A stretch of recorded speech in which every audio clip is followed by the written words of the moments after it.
Welcome, everyone. Thank you for joining us for today's webinar. I'm Heather Hornyak. I'm a Marketing Communications Manager at SYSTRA. Our company is a leading consulting and engineering firm dedicated exclusively to rail and transit. We're joined by Cervello, a trusted railway cybersecurity leader dedicated to ensuring safety, reliability, and business continuity for railway organizations globally. Before we get started, just a few notes. This session is being recorded and all attendees are muted.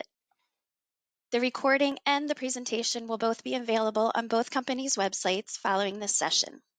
We welcome your questions. If you have questions at any time during the presentation, please put them in the questions window, which is located on the right side of your screen, and we will answer them during the Q&A session that follows the presentation. You can also, during the Q&A session, click on the hand icon and we will unmute you. Now, let's introduce today's presenters. First, we have Philippe Areau. Philippe has 25 years of experience in mass transportation, supervision, and signalization. He's expert in automatic train systems, system and software safety and security, and data management. He's been working in New York for the last 5 years. Prior to that, in France, Philippe was part of a team that achieved the first EAL7 certification by ANSI, the French National Agency for the Security of Information Systems. Next, we have Israel Baron from Cervello. He is an infrastructure cybersecurity expert with nearly 2 decades of experience. During his professional career, he was an officer in the Israeli Ministry of Defense, responsible for securing the resources and infrastructure of the country. Later, he became Israel Railways' first Chief Information Security Officer. He established the company's first cyber department and designed one of the world's first cybersecurity operations center. Today, Israel helps Cervello's clients address the challenges he faced as a railway CISO. Let's begin today's presentation. Philippe? Thank you, Heather. First of all, welcome to the webinar on cybersecurity on railway. I'm very excited to be here today and really hope that you will enjoy this presentation.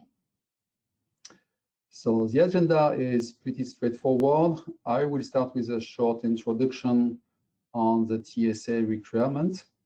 Then Israel will present the TSA cybersecurity challenges for the railroad on how to address them. I will then conclude the presentation before the Q&A session. Israel, please. Next slide. Okay. So you are aware that last December, the TSA issued a new security directive to fortify the cybersecurity for all US railroad organizations. This directive follows the other directive coming from the Department of Homeland Security concerning sensitive and critical industrial system or domain like energy, first responder, and so on. Basically, it aims to establish a cybersecurity baseline for all the railroads on a voluntary cybersecurity incident reporting. Voluntary is not so voluntary because you have to comply with, but this is today mainly based on incident reporting. So you will have to put in place a security incident management system with a strong monitoring of your infrastructures, continuous reporting to the authority. And now the railroad has the duty to report key performance indicator on cybersecurity and also all the serious incidents impacting railroad operation within 24 hours. This is a real challenge, knowing where the railway industry is coming from regarding cybersecurity. Israel, if you please, you now have the floor. Thank you, Philip. So, hi, everybody. I'm happy to be here. For us, the US market is an extremely important market, so it's amazing to be with you today. So Actually, I was a CISO between 2017 and the end of 18. In what you see here is the way, from my perspective, as someone that worked in the defense and critical infrastructure for more than a decade, how crucial it is for a critical infrastructure company to nominate a cybersecurity manager, how it's extremely important. For example, until I was officially nominated to be the CISO in ISR, there was no one that clearly handled cybersecurity, and there was like no understanding of how important it is to have someone that is designated cybersecurity coordinator that acts as the go-to guy when something goes wrong. And you see that one of the first directives from the TSA is to designate a cybersecurity coordinator. And back then, the management didn't have a clear view and understanding of the risks at all. And they were under the impression that the risks are minimal.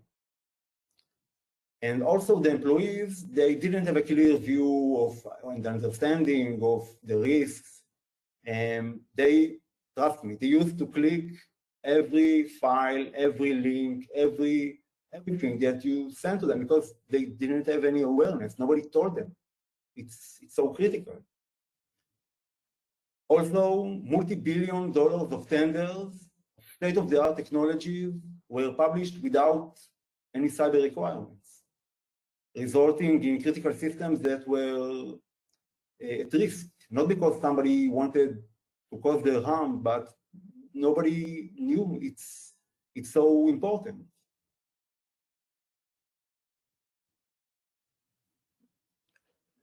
So what are cybersecurity incidents? How can we define them? So according to NIST, cyber incidents are unwanted or unexpected events or a series of such events that will have high probability of compromising the business operations. And these days, when IT and OT systems are no longer disconnected, I know like 10 years ago, 15 years ago, we would used to see and look on critical systems as a standalone system, like an island that doesn't disconnect to the outside world. But today, this is not the case. And we all know that the industry is going through some massive digitalization changes. And you cannot longer underestimate even the most simple cyber incident. And from my experience, some of the most major incidents that happened started out with minor things. For example, an email phishing. Somebody sent an email to one of the employees telling them that they want to bid or to read something with a PDF. And that was the start of the attack. And the way to attack a critical infrastructure is not like in the movies where somebody just open up a terminal, put some commands, and that's it. Everything falls down. But it's a very long process. Sometimes it can be even years of process in which the attackers are learning the target network, its vulnerabilities. They can cause employees, for example, to click and activate unwanted links in emails. They can manipulate them with social engineering to download files, give them passwords, and in the end, they can cause harm to the operation and to the infrastructure. So the TSA requirement to report any cyber incidents is coming from this exact understanding that even the smallest and insignificant incident can be a part of a wider cybersecurity attack campaign that is targeting your organization. And just for your understanding, for the operational impact of such an attack, then this past Tuesday in NYC, in New York City alone, over 5.5 million people used the MTA services in one day to get to their destination. And it takes only one tiny cyber incident to affect the lives of millions. I mean, I can't think of a better way to paralyze an entire country than to cyber attack its critical infrastructure. And you can see it all the time. For example, in one recent attack, it was recently reported in the press, Italy National Railway Company was ransomware attacked, and its entire fleet stands still for more than 15 hours. That's, you know, that's catastrophic. That's catastrophic. And this is why it's extremely important also to create an actionable response plan at the organizational level that will involve all the stakeholders within the company. You know, it's not only you need to know what is going on. Okay, let's say you're under attack now. What do you do? What do you do?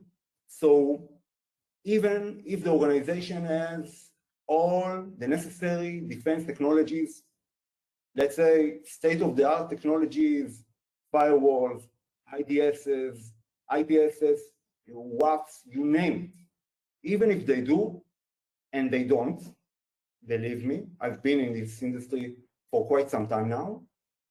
When the attack occurs, the cyber manager in his team must act upon an organized plan, and not to start to assess and decide what needs to be done now and what is the first priority and what is the last priority. It's like in the army.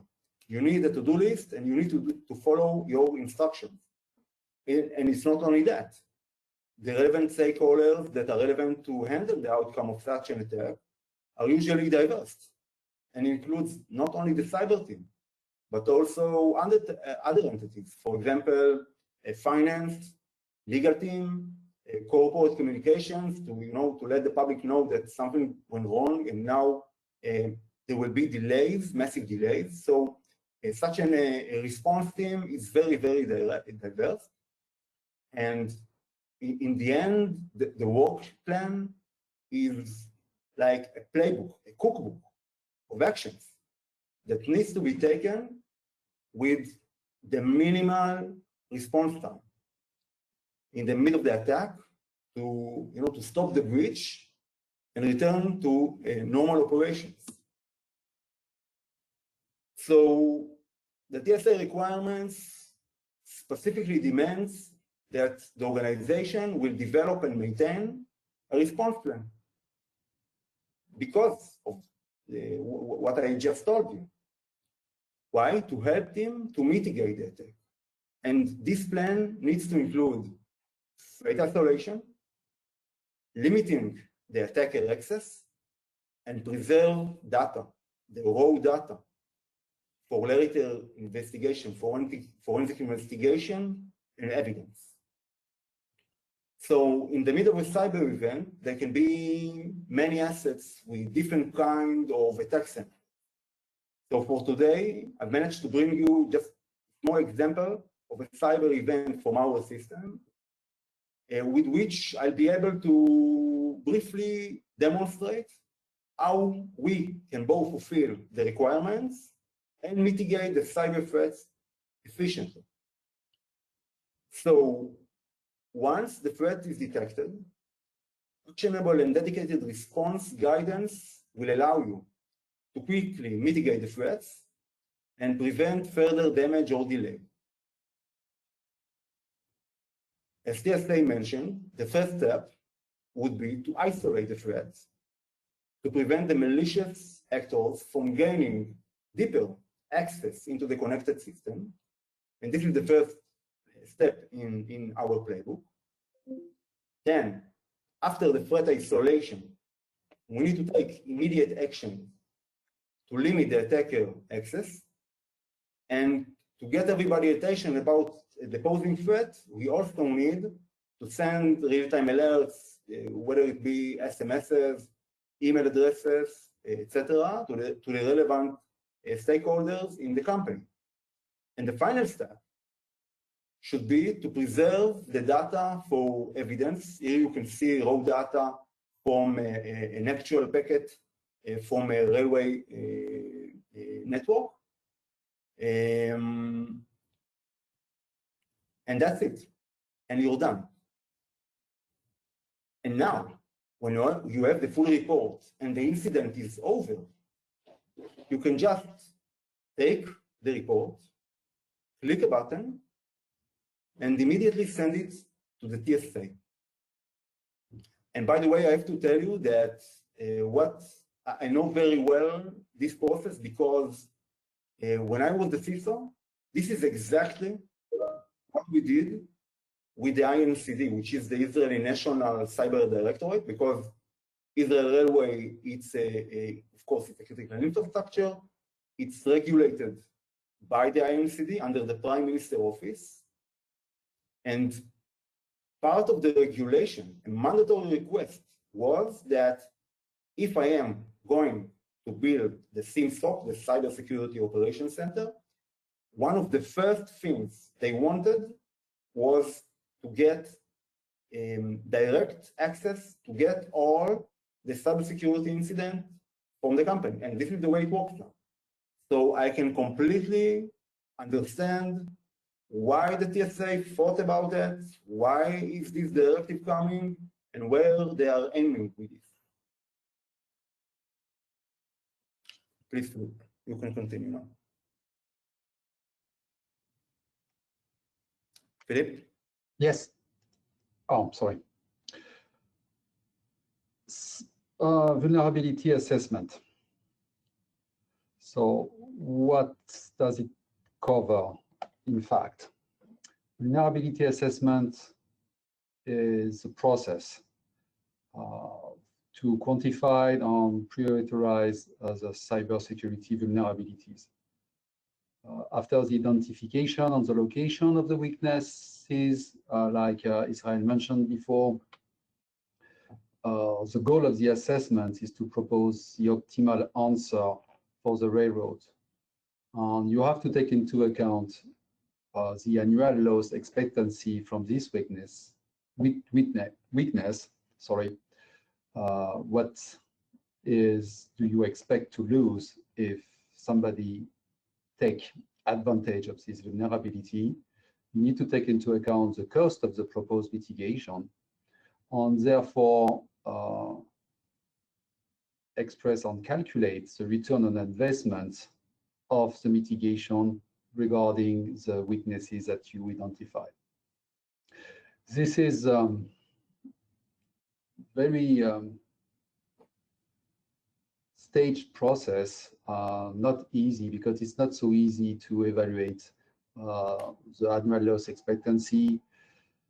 It's more easy to evaluate the cost as usual. We are convinced that to do that, you need to have the right tools to identify the correct weaknesses in order to patch at the right place, but also to have local actors that are able to know the context of your company, and that is also involved in cybersecurity in order to cover both aspects.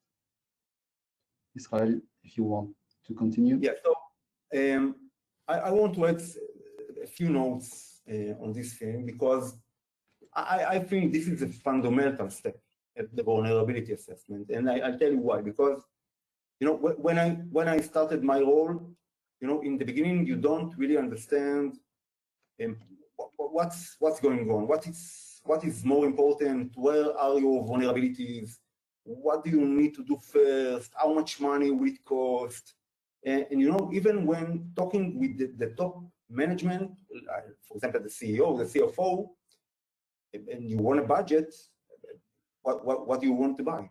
When do you want to buy it? When do you want to install it? How complicated it is to do it? I mean, you need to know where you stand. So I believe that a vulnerability assessment, it's like the fundamental step. you cannot start a process to build a cybersecurity mitigation plan without this step. It's like, this is the baseline. Why? Because you need to know where you stand. After you know where you stand, you can start to decide and build like a work plan, 2-year work plan, 5-year work plan, whatever you want, but you can decide, this is what I want to do. These are my vulnerabilities. This is more critical, this is less critical. And now I can make some priorities and go and ask for money, for budget, and actually mitigate those threats. So that's my view on that. Okay, so you can't protect what you can't see, okay? So this comes from my experience, because if I don't know what is out there, how can I know what to protect?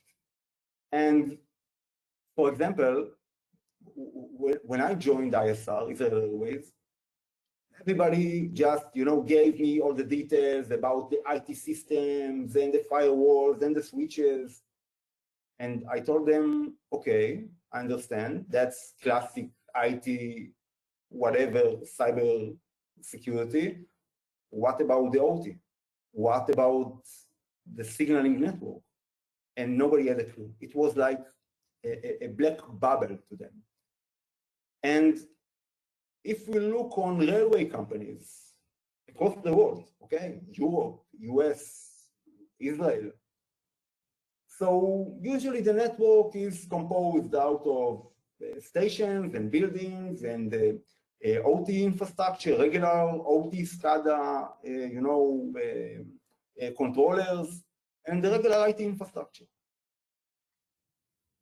But I would dare to say that in most cases, way over 90% of the time, they don't have any clue, what is going on in the signaling system, what is going on the rolling stock, and on the communication channels to the rolling stock. I mean, believe me, it's so easy to hack those systems unnoticed because nobody is looking. And it's very common to say that when you go to such signaling system, for example, you will see Windows 95, Windows NT, and I can bet that some of you now sitting there listening to this webinar knows what I'm talking about. These are old systems, and nobody knows anything, what is going on with them. And this is where we can come and help you. Because what we do in a nutshell, okay, we monitor the railway mission critical assets in order to detect in real time threats as they arise. We also provide complete visibility to the operational network and to the entire mission critical environment. We also alert the cyber team when something is going on through our dashboard. And we provide actionable remediation and response plan. Okay, so it's one-stop shop that will get the entire information from your entire critical infrastructure. Our server will analyze the information, give you the remediation steps in the dashboard, and also with a click of a button, send the incident report to the TSA.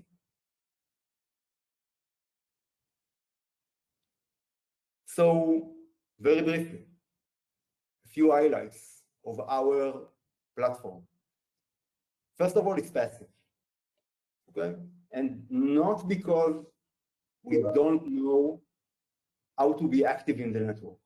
We know, but because of regulations and because the industry is still not ready to take active systems that can drop connection, that can change packets, and connect it to safety critical systems, we decided to be fully passive.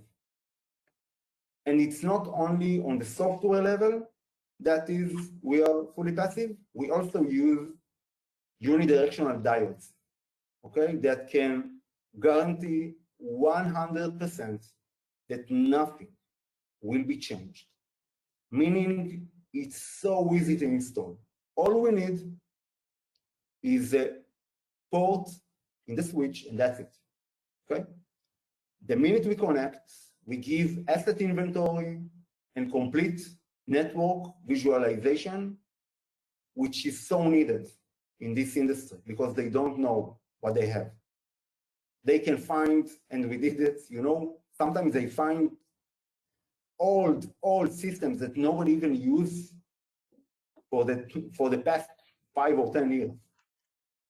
We also provide contextualized risk and vulnerability assessment. And like I mentioned before, the last thing is the response playbook and the remediation guidance. Philip, please continue. Thank you, Israel. So security awareness is another fold of the TSA directive. It is not clearly written, but we are convinced that to have people reacting correctly, following correctly the incident response plan, people have to be aware of the threats that are coming from outside. Serious game is a didactic way to improve security awareness. We are really convinced of that. It is reshaping training, education by learning through simulation and practice of various scenarios using games. It's look like it's a funny thing and not serious one, but serious games are serious. They are used commonly to train healthcare worker, military force, also to enforce ethics practice inside companies. Many examples where serious games are used. As I mentioned, we think that this is the correct media to enhance security awareness inside a company. This is why we developed a partnership with a specialized company, this serious game.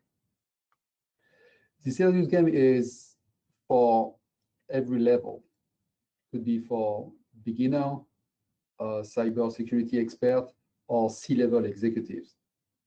It has been made like the first level is only using flashcards. On the highest level, the expert one is using an application on tablets. It is based on real studies from a Purdue critical infrastructure model. So that's our really strong basis. And as I mentioned, we use a company called Piratech in France to develop this serious game. Next slide. Okay, so the game consists of choosing what are the security measures when you have a kind of scenario, for each scenario, for each threat.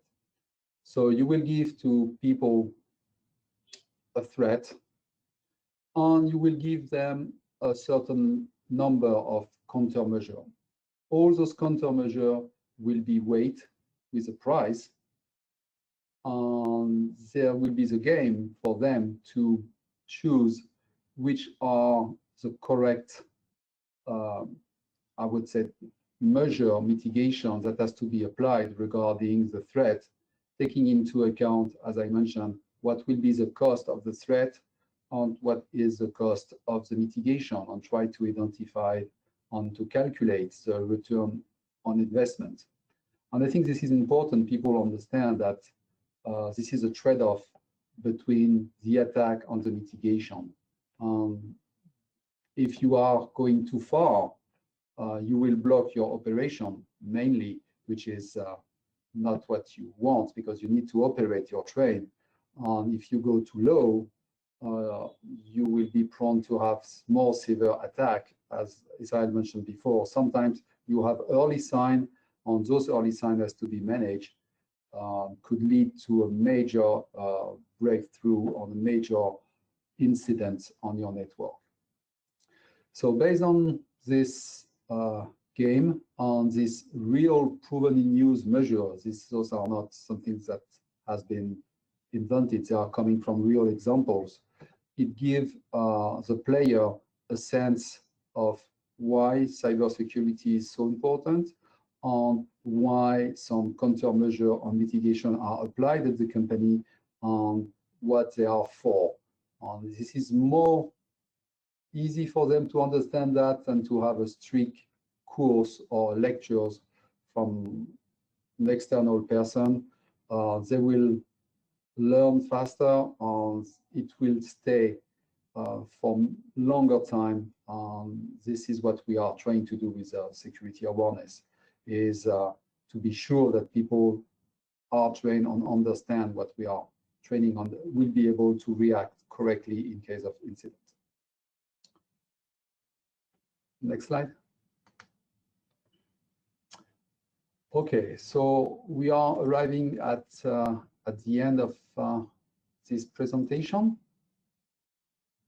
So what do we have so far? I'll present you fully dedicated products, dedicated tailored for highways.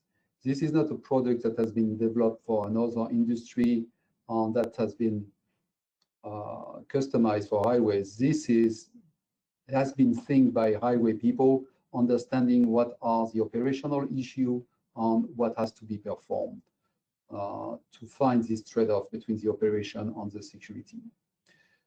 This is in compliance with the TSA security directive, and we think it goes even above. This is supported by a local presence by the SYSTRA team, almost all over US, mainly on the two coasts, but we also have people in Chicago and in Texas. This is a scalable technology. It is ready to deploy. It has been deployed on many locations in Europe and in Israel. Feel free to ask any, if you are interested to have a proof of value to assess your risk and to monitor your critical infrastructure. Thank you for your attention. I will now let either manage and animate the Q&A session. Yeah, so thank you all. We have a few questions. So the first one is, can you remind us of the deadlines to apply the directives and the minimal set of information to be reported to the TSA? Okay. As we mentioned in the slide, you have to report any cybersecurity incident impacting operation within 24 hours. So meaning you have to detect it very quickly. You have to develop a security incidents response plan within 180 days from end of December. So means something around end of June. You will also have to conduct situational exercise to test the efficiency of your incident response plan on a yearly basis at least, so maybe more than once a year. And you will have to perform a full cybersecurity assessment of your infrastructure within 19 days from end of December, so that gives us end of March. So this is something that has to be performed very quickly, and I know that most of you are aware of all those deadlines and how to achieve them. Okay, great, thank you. The next one is the progress the industry has done in terms of cybersecurity from the time, Israel, that you were CISO to now. Okay, so I think the industry made significant progress, but it's still not enough. And I tell you what I mean. Let's take Europe, for example. Okay, so until recently, there were no any directives or regulations regarding cybersecurity. Only now in the past year did European region issued the TS 50701, which is going to be the de facto regulation for cybersecurity in the railway industry. So yes, we've made some progress, the industry, but it's still not enough. You know, I go to a lot of clients, potential clients, and they're still not there, you know? And even if they want, so the management, they don't really understand the risks. And, you know, that brings me to the fact why it's good to have a threat assessment, because this is, you know, this is a canon, this is a tool to go to the management and tell them, look, these are the threats of the company. That's it. And I think that today the industry is more open to cybersecurity. You know, just as an example, I was something like 5 years ago, I was one of the speakers in a conference in London, only for the railway. And I stood on the stage and I told everybody, I'm going to build a cybersecurity operations center for ISR, for Israel Railways, that will monitor the IT and the OT. And they looked at me like I fell from the sky. Okay, and in the break, they came to me and told me, why do you want to do it? Why do you want to monitor the OT? And then I understood we have a problem, because for us, you know, in Israel, the threats are real. We understood the threats a long time ago. So today, when I speak to CISO, to cyber managers, to cyber directives, they understand the risk. They know they need to do it, you know, but there is a long way to go still. Okay, next is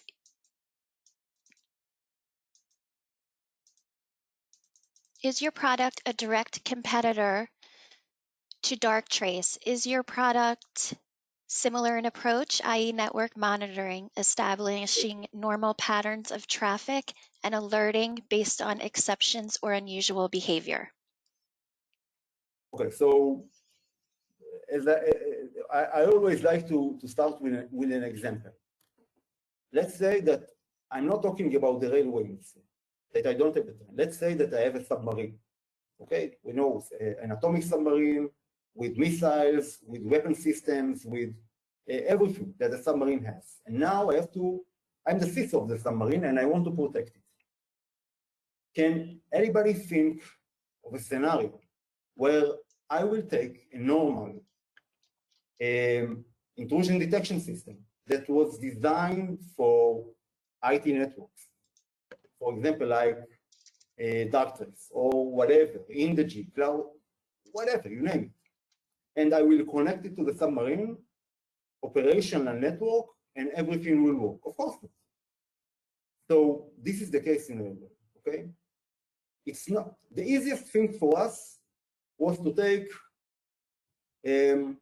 off-the-shelf technologies that everybody knew and divert them from the IT and OT, regular OT, to the railway.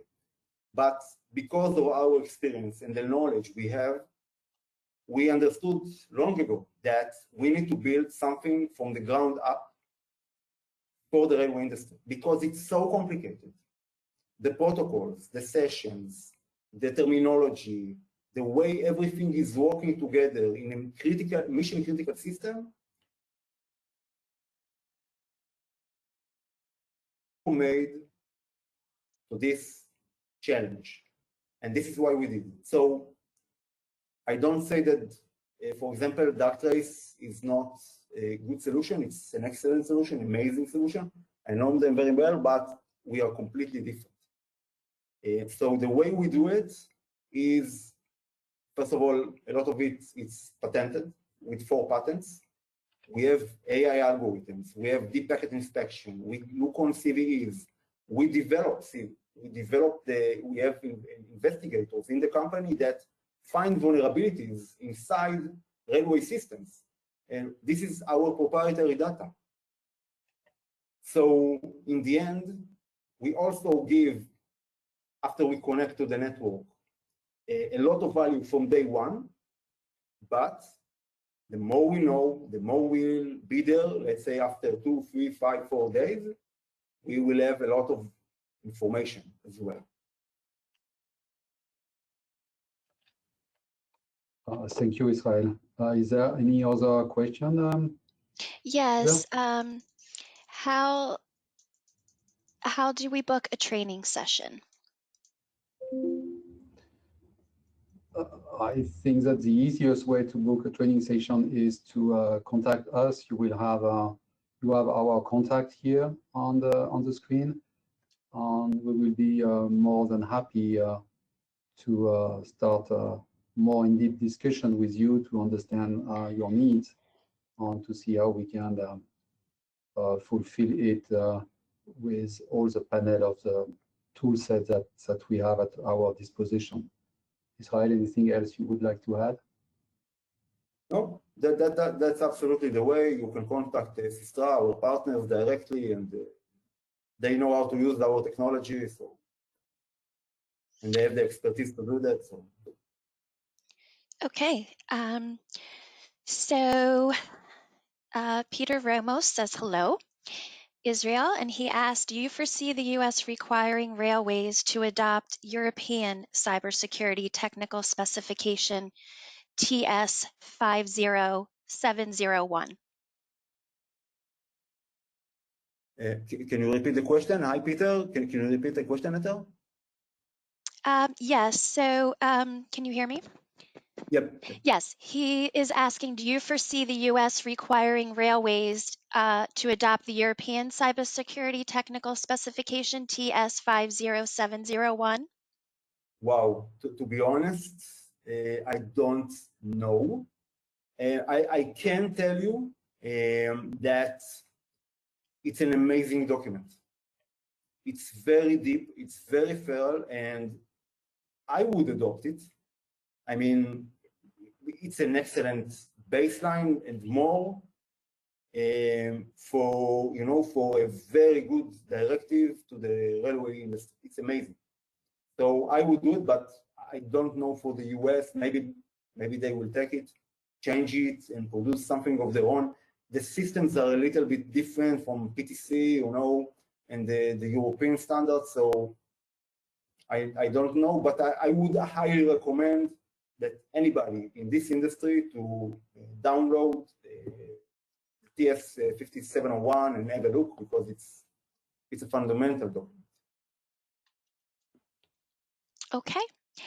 Do you have this product / monitoring on any U.S. railroad? We will, hopefully.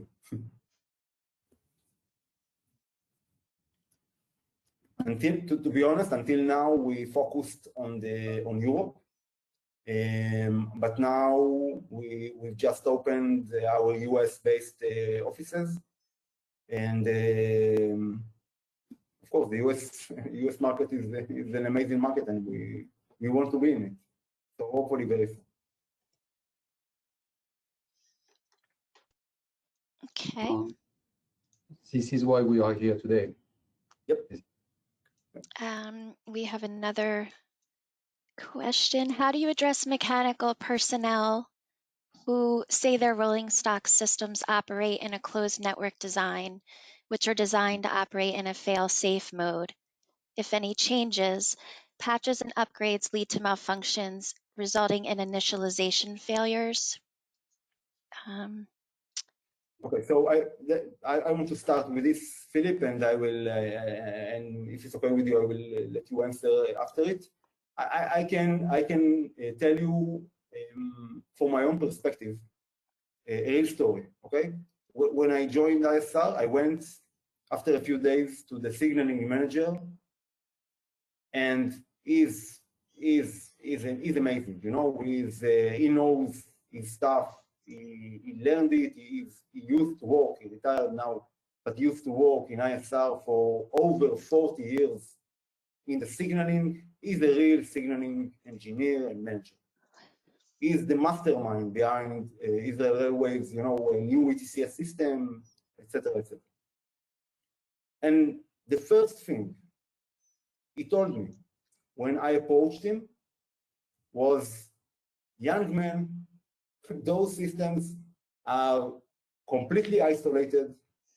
They are mission critical safety systems, SIL4, don't go away, go away. And I told him, why don't we have a test? And we used the Israeli, because as I told you, the IMCD regulated the company, so we used the resources to form a Trojan horse, a malware, that we installed in the lab. That's a true story. And the lab, it's like, it's the real system, but only in the lab. And he saw with his own eyes that this malware injected a command to move a lane, a switch in front of a moving train, using the vulnerabilities of the system. And from this minute onwards, he was my biggest supporter in the company. This is true story. Okay, so I truly believe that if we'll go to a railway engineer, none of them is coming out of the position he wants to harm the company or the infrastructure. Of course not. He wants to do good, but he doesn't understand the risk. So I think the best way to approach it is to let him know the risks. Make a security risk assessment. Let him see the risks with a report. He knows how to read, okay? He's an engineer. He can see that with this vulnerability, if I do that, this happens. That's it. It's black or white. So it's not only let's argue on a paper. It's something feasible. It's something real. When you make a cybersecurity threat assessment using the right technology, you will get results that can convince people that are certain things that needs to be done in order for the network to be safe. That's it, period. If I may, we have also this kind of experience on the PTC. The FRA 4 years ago, sent a directive asking to secure the website to onboard link on the PTC. We were able at SYSTRA to propose a protocol that didn't change anything on the SIL4 part of the system. The SIL4 part was untouched. But now, since now more than a year, on the Norris corridor, when the train talks to a wayside, he's fully authenticated, using on compliant with the NIST requirements regarding the cryptographic part. We didn't touch any part of the SIL4 product. And we are aware that safety and security are sometimes conflicting, that safety wants to stop the system in a fail-safe manner, and security wants to have a system which is resilient to avoid any kind of denied of service attack. And this is why we are thinking and we are specifying and deploying solution where this trade-off is taken into account.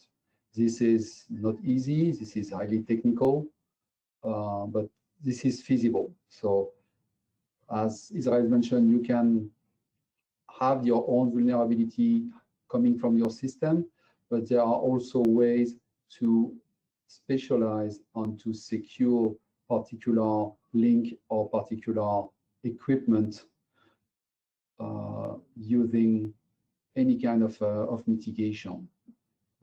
For this one, we use a watermark technology, which is really an old technology, but working very well. And the FRA is happy the way the system are now working, and that the train are able to fully authenticate when they communicate.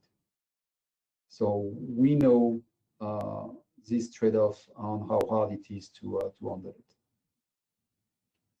Okay, we just have a few minutes left and some more questions. So next, what is some advice for balancing technology of big data and data analytics for assets with restrictions necessary for cybersecurity? For example, how do we balance advancing technology for a connected rolling stock providing data for operational improvement with protecting the data and communications channels between the rolling stock and the back-end monitoring/data analytics system? I would say the same way that you protect your data when you move them from one point to another. We also face the same kind of issue for the PTC. When we exchange data between the wayside and the onboard regarding not the operational data, but the logs on anything else, we are using classical VPN technology. So we know that we secure the link. We have all some key materials on the cryptographic materials on board to be able to secure links and to manage the security using a certificate. So this is same technologies that have been used for many things when you connect to your bank or when you are doing transaction on the web. And this is something that now is coming on the highway, and the non-safety equipment that collects the log and sends the log to the wayside can now be secure this way. And we demonstrated it was possible to do it on the PTC for the Norris corridor, for example. So basically using the same technology that you use for exchanging data over the net. Israel, do you have any other examples? So I have one more. It's TSA directives available and released. Can you please share the link along with the manual of the tool developed? Yes, we can share the link of the directive. I think I have it here, so I can, if you can share it either, I will send you the link if you can share it with everybody. Let me have a second to find it again. It was open on my machine. Of course, I have so many things open. Okay. This is a directive 1521. Directive TSA 1521. I think it's 1521. Nope. We will do it, and it will be. We will update the slides to list the directive. Any link to presentation of the Cervello tools, we will update the slide to have it. So download the slides within 1 hour, and it will be there.